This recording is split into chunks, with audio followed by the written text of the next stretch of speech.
One of the other questions that's come up that we've got on the list here is, similar to the 526s, 526Es, what about for the 956Fs, RFEs and denials? Like, what are we seeing today? How does that feel? So there have been there's a lot of information going around in the EB5 community about 956Fs that have been denied recently, but I don't know the details of those in particular. What I can tell you is that the 956F process is the real bulk of the evidence that a regional center needs to submit in order for a project to move forward.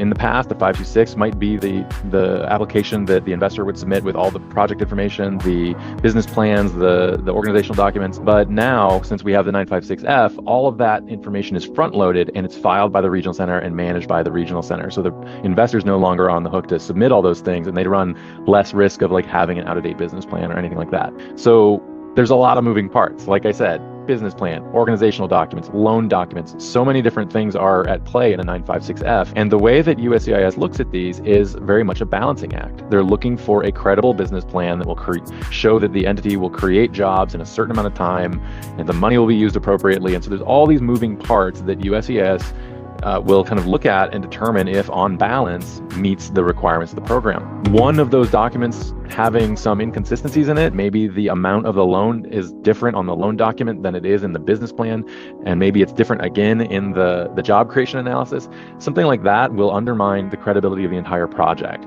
It was one of those things that we used to say back in the day, if you can't get your math right, how do I know you're going to build this hotel? Right.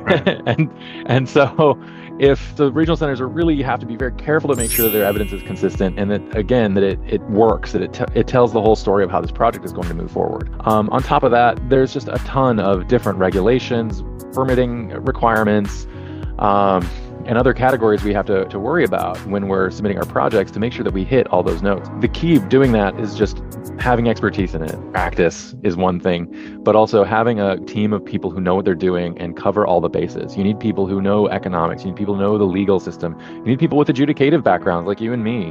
If you have folks who really understand how this process works, soup to nuts, then you'll probably have a more successful, a better time filing your 956F and have more success at the end of the day. I think that's a great overview, and circling back to where we started about having those early conversations with the potential regional centers that you want to work with.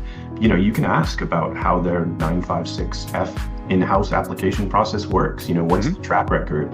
How does that firm deal with potential changes or problems? Those are all important dynamics that allow you to sort of gauge that transparency factor and really make sure you're working with someone that knows what they're doing. So the 956F, although it's really a regional center application, which is good, I think, to really test the waters with the potential partner you want to work with. Absolutely.